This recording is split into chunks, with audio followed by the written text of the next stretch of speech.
สวัสดีค่ะสวัสดีค่ะพ่อแม่พี่น้องเมื่อนี้ก็มาพบกับสาวสลิมพาเพลินในตามแดนเช่นเคยนะคะวันนี้เข้าครัวนะคะวันนี้ก็จะทำอาหารทะเลกินกันกับสามีนะคะอันนี้จะเป็นกุ้งนะคะภาษาสเปนเรียกว่าลังโกสติโนนะคะนี่นะคะเราก็จะทำการลวกนะคะ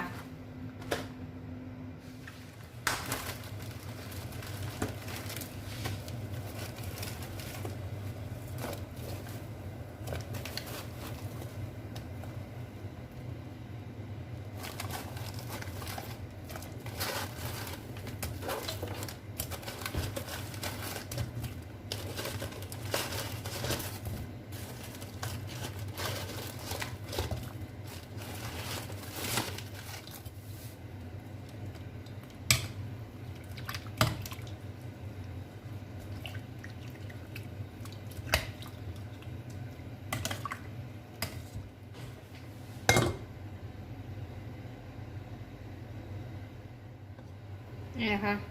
5 นาทีก็พอประมาณนี้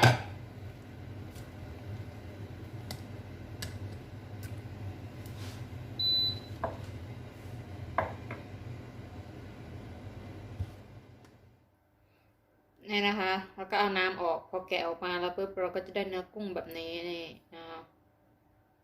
เป็นกุ้งท็อปเทลกันเลยทีเดียวนะคะแล้วเราก็จะมาทำการต้มหอยแมงภู่นะคะล้างหอยแมงภู่ดีๆนะคะเราก็จะเอามาต้มตามสไตล์ของที่นี่ก็นี่นะคะใส่ใบกะวานใส่หัวหอมใส่กระเทียมแล้วก็ต้นกระเทียมหอมนะคะอาโคกไวโร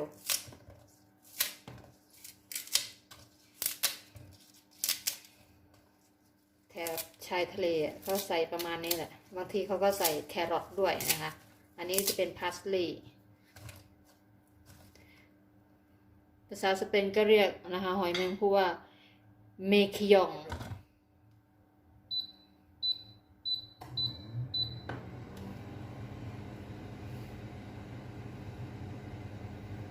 เดี๋ยวน้ำนะคะก็จะออกจากตัวหอยในระหว่างที่เรารอนะคะหอยแมงภู่นะคะเดือดสุกนะคะเราก็จะไปทำการนี่ปลาหมึกกระดองนะคะภาษาสเปนเรียกว่าเซเปียนะคะก็หน้ากระทะเราจะใส่พวกนะคะกระเทียมพาสลีย์นะคะท่านผู้ชม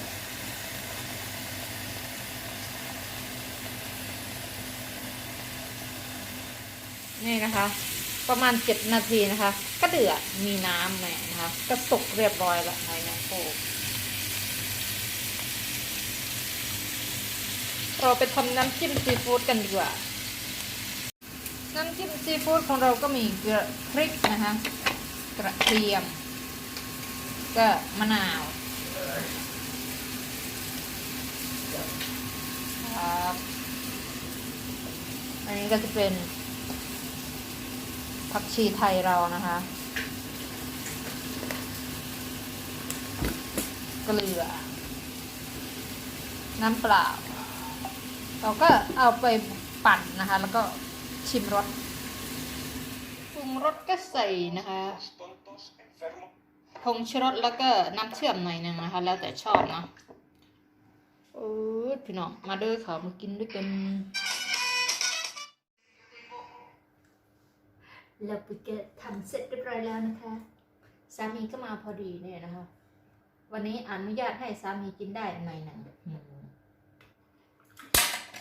ดูกินอะไรมันไม่สั่งฮะ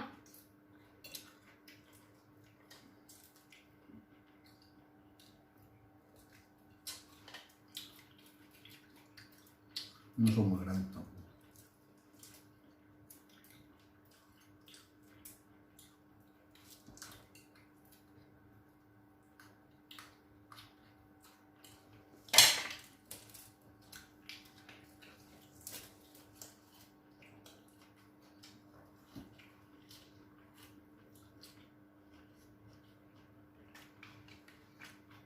Dai. น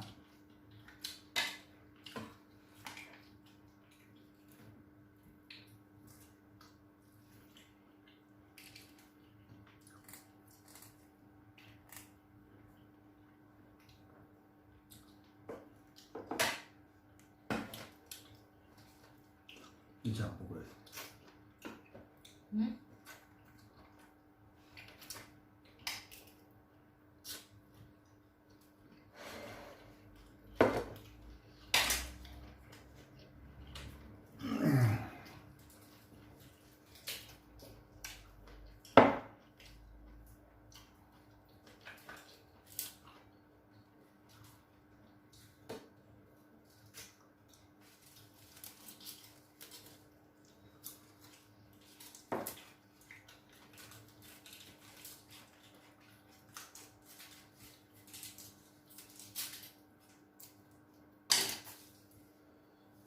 ¿Qué pasó? ¿Ya por el teléfono? ¿Mm? Ahí. Dormir. Probar tú primero, Karen.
Tiene que con cuchillo o cariño. Bene, già. Ay. Eh. Di chi dai su? เราปุ๋ยขอตัวก่อนนะคะท่านผู้ชม